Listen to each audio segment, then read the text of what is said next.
Hey everyone, Carmen here, digital editor at Ms., and I'm here with Susan Shaw, one of our fabulous Ms. scholars and a professor of women, gender, and sexuality studies at Oregon State, former director of the program, as well as the author of 2 books, one just out, on feminism and theology and the places where they intersect. Thank you so much for being here. Yeah, happy to be here. I'm excited to do this. I am too. And so I wanted to talk to you a lot about sort of your journey to the work that you do. I'm curious because, you used to be a really regular contributor over at HuffPo. You write really regularly for Ms., which I love. And then you also have been doing so much academic work with theology and with women's studies. And I'm just curious, what led you to where you are now? What has your what led you to academia and what led you to feminist media? Well, so, I grew up a good little Southern Baptist girl right here in Georgia, and went to seminary thinking I would actually go into religious publishing for Southern Baptist, but they changed and they were taken over by fundamentalists, and I became very feminist while I was in seminary. And so ended up, I taught religion for a while, then moved into women and gender studies when religious studies was a less comfortable place for me as I became more and more feminist. And so one of my commitments as a feminist early on was to write in accessible ways and for a broad audience. And so when I had the opportunity to start blogging, that made sense for me. I didn't really seek it out, but I had an opportunity and I took it. And more people would read my blog in a day than had read all of my academic articles in a career.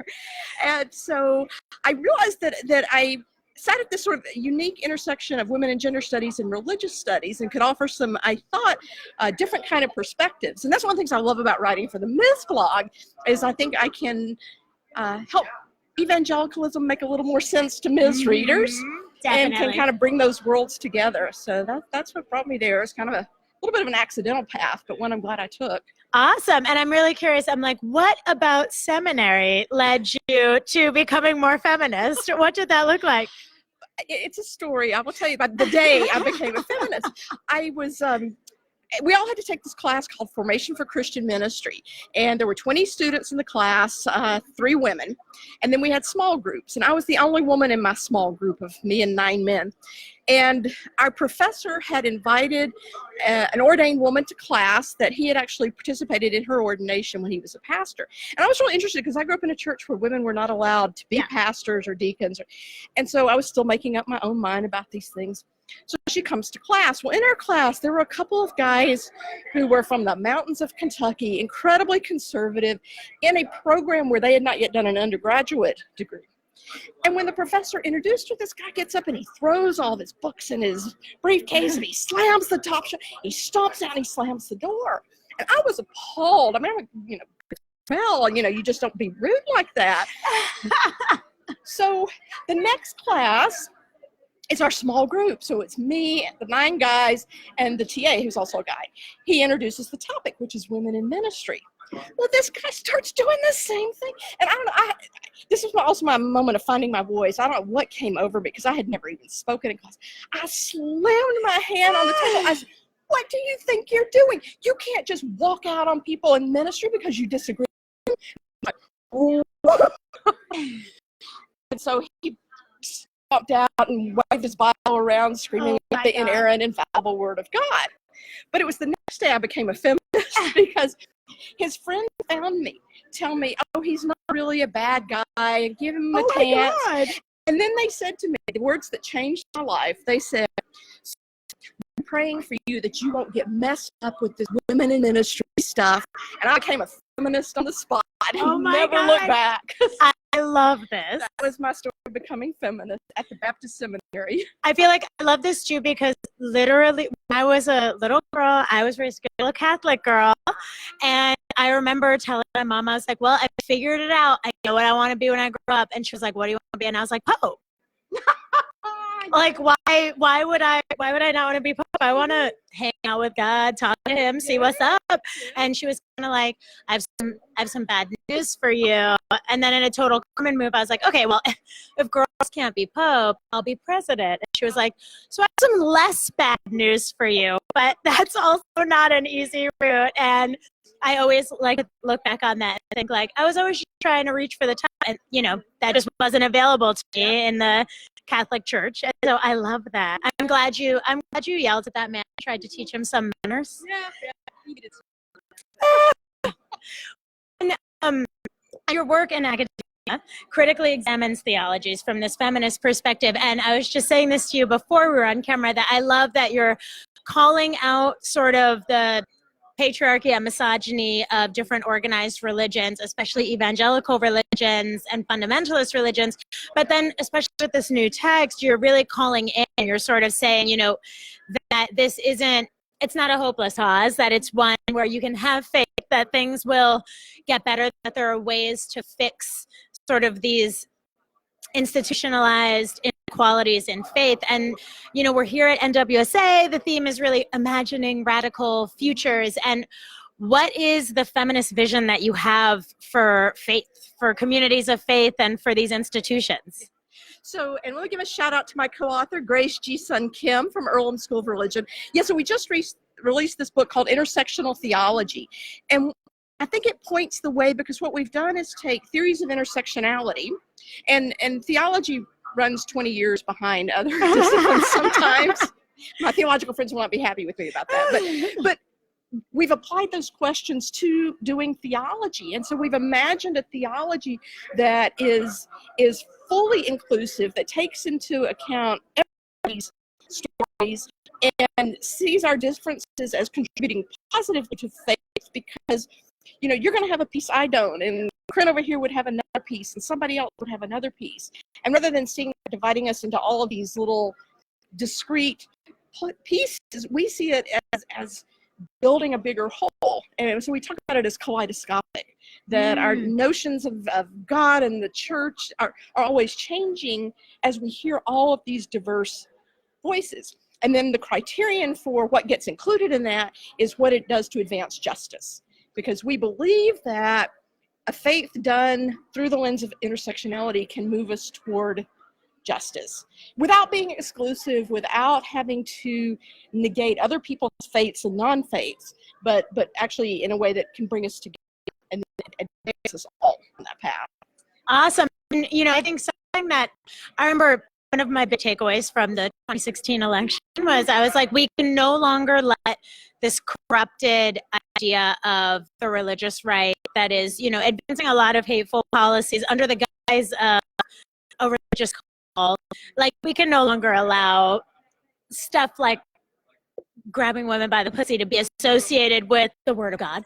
And, this idea of the moral majority that, sort of along the lines of the moral marches in North Carolina, this idea that the moral majority of the people who are trying to advance economic justice and reproductive justice and gender justice. And so how do you think we sort of also get to a return there? How do you think we call back in folks who are, being taught these hateful theologies? Well, I mean, it's a part of the work I've tried to do, but it's gotten harder to reach those people as the nations become more divided, because I was one of them. I know where they're coming from. I grew up in all of that.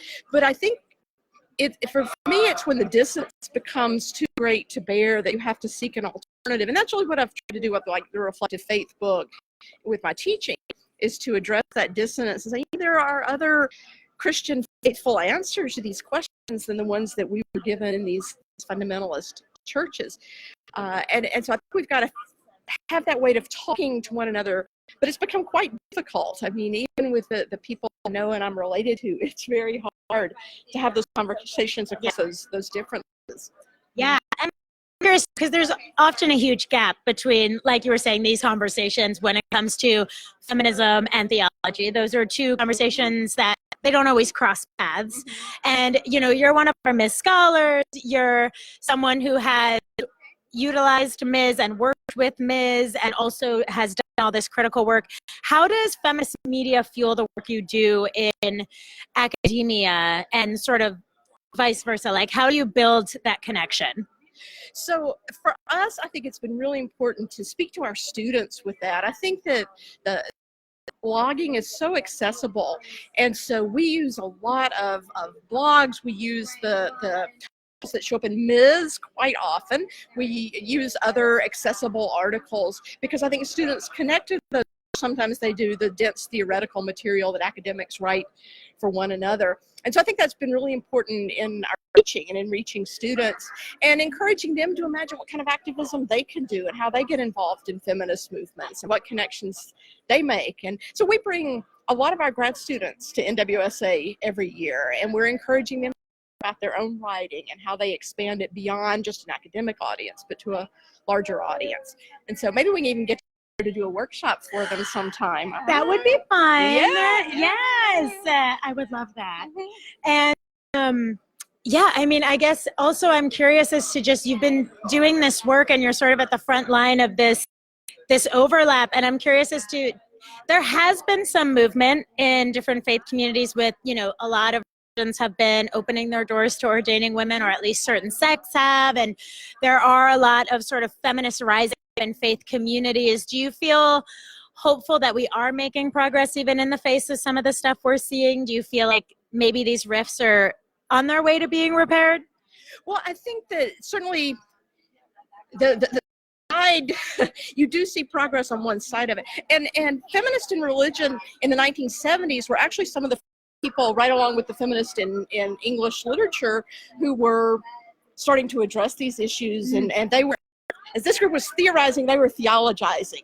And so there's a long history, but again, it's been more hidden because it happened mostly among academics. But now I think it's really moved into churches, and so you have a lot of the mainline churches that are very progressive. So I'm the United Church of Christ now, which is a very progressive denomination. It was the first to ordain women, ordain LGBT people, support marriage equality. And so that group's there. You know, you think about William Barber as somebody who's on the progressive left of Christian faith, Barack Obama. I mean, there are lots of people who are situated there. And so I'm hopeful, because I think some of what we've seen in the 2016 election and the ways that unbelievable percentages of white evangelicals have supported Trump, that it's energized the religious left to be more public about saying, yes, we're Christian, and yes, we're resistant to this, and yes, we have a different vision that is inclusive and just and welcoming of all of our differences. And so I'm hopeful that this maybe will project us in a more profound direction, and so you'll see more involvement of all kinds of diverse people in faith movements towards social justice. Awesome. And just sort of as a final question, I'm like, this is just coming to my mind that you talked about the discussions that you have with your own family members, and we are coming up on the holidays. And I think, you know, in the spirit of what we do here at Ms. of trying to bring stuff out of the tower and onto the streets, how can people start these kinds of conversations with their own communities of faith or with people in their families who see feminism and faith as maybe diametrically opposed or in conflict with one another? What are some of your tips, your tricks? Yeah.